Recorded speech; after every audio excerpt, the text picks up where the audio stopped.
Well, unfortunately, folks, I couldn't get the $half. So they said they ordered them, they just didn't come in. So got to wait till Monday.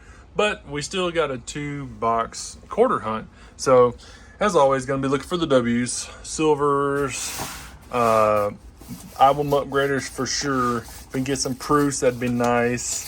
There's a lot, like I say, there's a ton to look in here. There's DDOs, DDRs, a bunch of varieties actually for the state quarters, park quarters. So we got quite a bit to look at. Let's see if we got anything showing on top. Alright, nothing showing on top, but let's see if we can find something definitely inside. And I say we do got a 2-box hunt here, which is nice. Also, we do have our chocolate milk covered almonds too. Don't forget about those. Anyhow, I'll bring you back in when I find something. All right, we worked through our first box. Pretty easy box, actually. There wasn't a whole ton of stuff to look at. So all the varieties, actually the possible album upgraders, and then there was a Philadelphia, also the El Yunque. These are actually the toughest ones for me to find there, with the frog on there and the parrot up on the branch. So that's actually the hardest Philadelphia coin for me to find. So anyhow, we do have a lot of the mid to late 60 coins here. A lot of Denvers also, and then the bicentennial. So I forgot to mention also, just before I started the video, I did have a package come through the mail, and I did order a couple of quarters that were online. They are worse for wear, but there was only $10 for these two quarters on there. So an 1899 Barber there. As I say, it's a little beat up, but this one right here was the definite one. For only $10 for an 1894, it does have some wear, but it was an O. So New Orleans mint. Definitely worse for wear. But the thing is, I want to say this one, when I looked online, even in a G2 condition, was still $25. So it's not the whole point about the dollars or whatnot, but it's just crazy that it was an 1894 O sitting on there. I've actually been looking around for varieties, looking around for a bunch of coins to check out. Usually whenever I go and look at the 0 to 70, you're starting back from 0 from good all the way to the MS state. I kind of only look in about that G6 to the XF range, just to kind of see where everything lays at, what's more, it would also show you almost like what key date is, what's actually a semi-key date. The values kind of rise and fall pretty quickly between, a normal dated coin or normal dated quarter, and then you have the 1894. Like I said, it was a slightly difference in pricing through there. So I knew there was something up with it. I wound up buying it anyways. $10. I think it was $12 total. Yeah, $12 total. They had it for like $8 online, shipping and handling. So honestly, for $12 for those two quarters there wasn't too bad. So anyhow, let me go ahead and run through all of the varieties here and see if we have anything in here. If not, I'm gonna go ahead and switch over to this one, and I'll live up in it with you. All right, I did set two of them aside. So we got the 2021 Philadelphia there, and then the new 2023 Bessie Coleman's. So the Philadelphia was actually looking for the die chip in the cap there, and as you see, it's a pretty good size die chip right there. They get a lot bigger, but that's a pretty good size one. I do see little small ones that are actually on the hat and on the edge here and on the brim, but I guess the ones you want to look for, if you ever look online and look for some of them, there is one that actually goes all the way up inside the E, barely touches the P, and comes back over. So it's a pretty good size die chip that lays right here. But that's a fair and just decent sized one right there. So then I pulled off this Bessie Coleman here. There was a lot going on the reverse. Let's see. There we go. All right, so it's a pretty good size. As you see, there's a die crack right here, and it goes up in the inside of the 9. Looks almost like a P or something like that curled up inside. Die chip here. You scroll up to the M. The M's got a die chip in the edge of the M here. There's a lot of die cracks everywhere. You see the E has some right here in the E. A little dot there in the S. Let's see. There's some more hiding in here. This thing's really reflective. That light is crazy. Anyways, little light chip there on the edge. If you come down here to the FC, I don't think it's doubled as much. It's a little fatter, but I don't see any kind of doubling on there. But I just wanted to hold off on this one here because there's a lot of die chips around. Like I said, these coins here have just a ridiculous amount of errors on them. You see some more die. This is inside of the U and A, so it's another little die crack there, here, coming down, splits off. There's some damage there. Anyhow, yeah, I just wanted to set this one aside. That's pretty nice newer one there, but it's got a lot going on it. So we'll set that one off to the side now. I didn't find anything other, so we'll cut this beast off real quick and scoot it over. Let's see if I can open this one one-handed. Let's swap hands. Get the stronger hand. Give me your hand. Give me the other one. It's not strong enough. Let's see. There we go. Progress. Yeah, buddy. All right, there we go. Finally got it. Turn this last bit off. See if we got anything showing. No.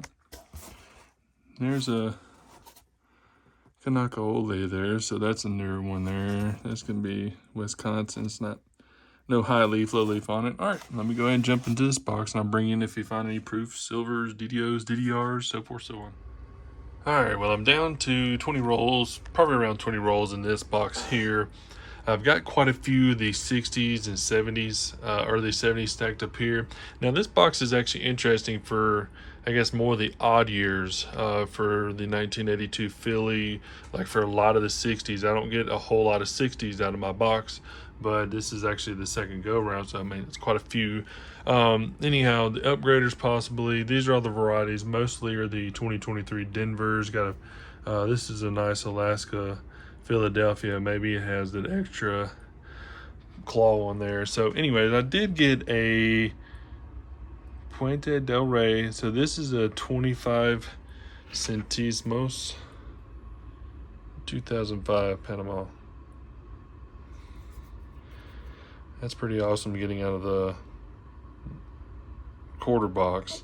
So definitely have it for him. So we did pull, as I mentioned, some odd years because the 1982 Phillies, they're stacking up and they're pretty nice actually. I mean, these are really nice. A little luster gone.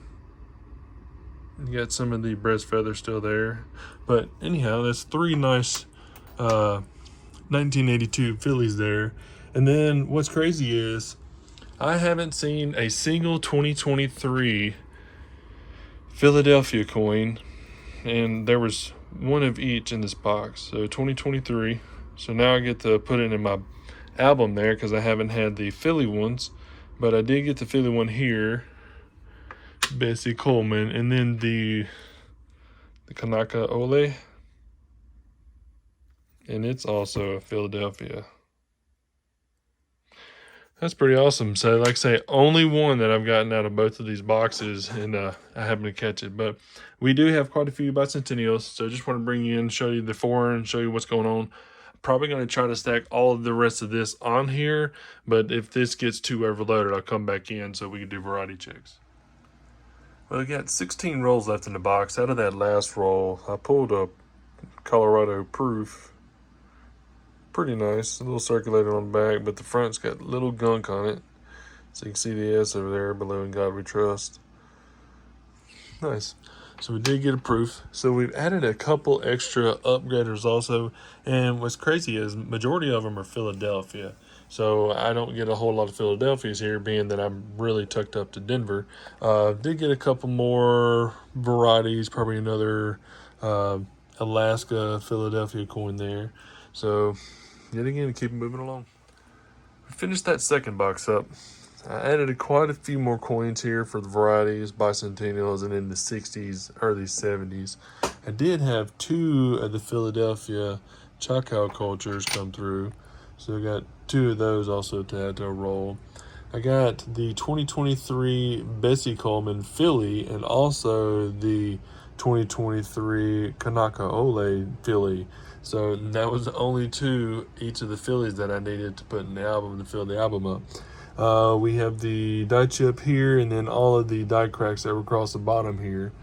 Quite a few 1982 Phillies in decent shape, pretty good shape actually. None of the 1983 Phillies really, that really nice 1981. So let me go ahead and run through all of the varieties here and see if we have anything else. And then I'll also look at the upgrades to see if I can put any of these in there. They're actually really nice, so I might be able to squeeze one or two of them in, especially in the Phillies. Now, I didn't have anything in the main varieties. These are the album upgraders possibly, so I'm just kind of taking a gander through here. Definitely looking for the years, and then what I do in my binder here, usually I go from what the Red Book says. It goes from Philadelphia, Denver, the San Francisco proof, and then it'd be the San Francisco, like the NIFC or the S Mint quarter, and then the proof would be on the far end here. So actually the first few years are kind of mingled together because I think they didn't have the San Francisco regular NIFCs, but we do have quite a few nice already slotted. But whenever I'm looking through here, I'm kind of looking for, let's see, this one's better. You could probably see it a lot easier. Let's just go ahead and take it out. But it's got some haze on the side. It's on the side here, some haze on there. It's kind of, I guess, that more frosty coloring. Now, this is a beautiful quarter. It's nice and all, but if I'm able to find one that doesn't have the milk dots on it, and then especially the haze that's in there, I just want that pure luster to come off of the coin. Now, a lot of these is what I've already gotten. It's just a pure luster, and the haze is completely off of it. So just going through whenever I'm doing my coin roll hunts and trying to eyeball out of hundreds of quarters, when you're talking from the 1999, like I say, all the way to the 2023 that we have now, and trying to remember which ones I needed to upgrade. So that's usually why I just take and just set a whole slew of them off to the side if I'm not for sure if I need it or not. But a lot of these I get, majority of the boxes that I get a ton of the Alabama, a ton of the, so this one, this is an S, but like I said, if I can get a better one of the S there, I'll load another one up. But a ton of the same quarters over and over and over again. Now, there's some quarters I don't get a whole lot of, and that would be the that El Yunque quarter, and this is a Philadelphia. I pulled it off to the side. It's got barely any luster on it, and you can see it's pretty worn in. But what's crazy is mine might be a smidge better or probably a smidge worse. So like I said, I'm just kind of taking a gander through here of what coins I would need for the upgrades in here. Just a lot of them to go on. And then too, if I have forgotten like the varieties or the new varieties, or constantly every week or every month there's a new variety on these quarters, and I haven't went through the binders yet, nor the binder here. This is for the so this goes to 2009 here, and then all this starts in 2010 and goes down to 2023. So definitely need to go through both of these binders here for the additional varieties that they keep adding on. Like the Denver quarter there is nice, but that Philadelphia there has got a lot of just not gunk, it's frosting on there. It's really not a pure luster. It's got a little bit on there, some toning, but definitely what I'm looking for is a nice sheen on there, so I can you can tell the difference between the sheen and how frosty this one is. So probably looking for a better 2006 Nevada also to upgrade there. That nice proof set up here. So yeah, that's definitely when I'm looking through, you can see the sheen on this one and how dull this one is. So always the Philadelphias. I mean, it's going to be the case because I'm here in Denver, but always the Philadelphias that are tougher for me to get in the better condition. So like this one right here, look how beautiful that Denver is. And you come over here to the Philadelphia, how gunky and how much stuff it has on it. Same thing with this Denver here. It's got like a bluish tint to it. Got pure luster on there, and there's some fog, some haze, stuff like that. Now, a lot of times whenever you get these coins or you get the quarters or whatnot, it looks like it's almost like not a scratch mark, but some scuffing.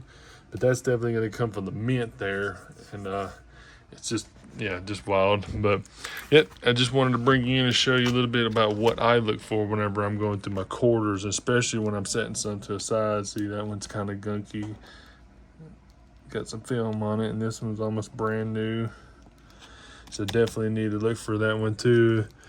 I think I needed a better Denver, Alaska also. Maybe not. But another thing is, if you look online, or if you look on registries, or if you look on information about a full set of quarters, like you can have a full set of state quarters, a full set of the park quarters, and so forth, so on.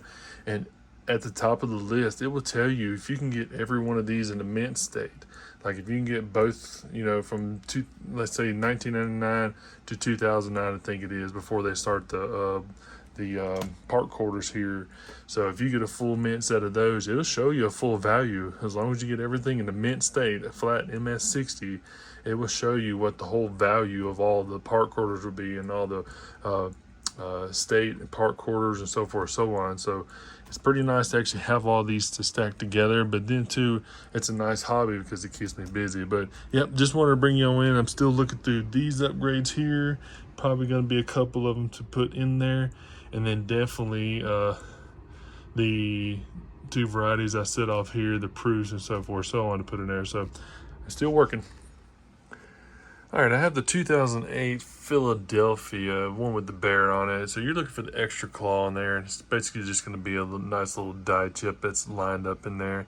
So that's just a smaller variety if you're looking for error coins, and if you collect those types, have it flipped up. And usually whenever I'm flipping up those types of varieties there, it's going to be the same thing with this 2023, the Bessie Coleman there. It's got a lot of die chips and stuff. I'm going to be using the 2x2 stapled flips, so I can hold these smaller varieties in there just for later date if someone's looking for one, or they come to, they're $10,000 a piece or whatever else, then I'll put in something different. But I'll put them in the 2x2 flips. But make sure if you do use these, don't put your staple too close to the coin. You want to have it about halfway out so the coin stays semi-loose, not loose, but it's enough to where it doesn't pinch. The cardboard doesn't pinch the edge of the coin in there too. If you get it too close where the staples are at, it'll tear through the plastic that's on top there. So just a heads up on that. But anyhow, we do have the die chip on there. And if I pull this one off, this one I haven't really showed. This is also a minor variety too. This is a 2018. This is going to be a Philadelphia also. A lot of Philadelphias there. But backside of the bird, you'll see the Philadelphia usually has a pretty nice die crack. Sometimes it's just a little bitty piece of chip that's there. Sometimes a crack all the way across here. So it's a decent sized little crack there on there. So that's something else to look for on here if you're looking for any of the additional Philadelphia. I think there's some doubling also, some extra rocks as they call it, because there's a lot of die chips on here. So, yet again, that's another one to look for if y'all are playing around with your coins, doing some air coins. So that's definitely two I'm going to slab or keep. I do have all of the 1982 Philadelphias pulled to a side. I do have a roll. That's a 1981. I need to check it here in a second. But did get to the Choctaw Cultures. These are the Philadelphia. So throw those in a roll also. But these will be the upgraders. Actually, I did have one Denver upgrader. So I swapped that. That's a Shenandoah 2014, so I'm gonna have it swapped out. And then I did get one of each, which was wild because it was only one of them in the whole box. So the Kanaka Ole and then also the Bessie Coleman, they're both the Philadelphia that I needed, as you see, because they're not in there. So I needed them both to fill that 2023 spot up. We did get the Panama 2005, so that was a nice foreign. We did get the 2006 San Francisco in IFC and the die chip in the hat. So, yet again, like I said, all in all, a good hunt. I didn't get the $50. They said they were going to have them Monday, so which is fine. I got plenty of time. I'm in no rush. It'd be nice to have them in so I can do, a video and, just climbing up the walls waiting on those boxes to come in, because those last two boxes we have were pretty awesome. But to let you know too, if you saw, go on, check out the video that I just posted about the Patriot Pawn. So I went up, yet again, I've been back and forth to try to do this quarter hunt for like the past 3 days. I went back to Nebraska this morning up in Gurley, Gurley. I got some metal detecting video, but I did a short clip. And if you would go into that short, check it out. Make sure you post a comment on there, because I do have a giveaway on the short there. So make sure you check the short out to enter in for the giveaway. It is a 1 ounce round. And also, which is pretty wild, because when I was there, he had some, actually, these would be the 1 ounce silvers that's in there. But he had a couple of these 1950 Denvers. This one only had that one dot on the cheek, and he sold them to me for $7 a piece, not $9. But also, it's full stare. It's pretty wild. So I will be giving one of these silver rounds away, which, as you see, is Barber's in there. But I'll give a silver round away, and I'll give a 1950D there. So that's a nice additive to anybody's collection, to an album, or to give away to somebody who may need a 1950D. So make sure you go in there. And like I said, make sure you post a comment. Make sure you put a like. And then, too, I haven't heard anything from Kirk Washington for the pennies. So, Kirk, if you're watching or if you're out there, please make sure you go in and send your email, or jump into my email address there and give me your address and your name so I can get that out to you. I don't hold those very long, because normally, people jump on, they'll subscribe, they'll only stay on for a couple of days, and then they'll unsubscribe. So, like I say, make sure Kirk Washington to get with me. I'll probably hold on to it for another couple of weeks, and then we'll just go back at it again, and I'll figure out something different to do with it. But definitely want to give it out to somebody. Definitely want to get it off the table, out and about. I'm still waiting on Raymond Ray to get his silver coins out to him also. So, Ray, if you do go on my website, it's letslookbrad37@gmail.com. And in Let's, L-E-T-S, not apostrophe, so just L-E-T-S, lookbrad37@gmail.com. Anyhow, hope y'all liked the video. If you haven't subscribed, make sure you subscribe. Got plenty more videos to come, and y'all have a wonderful day.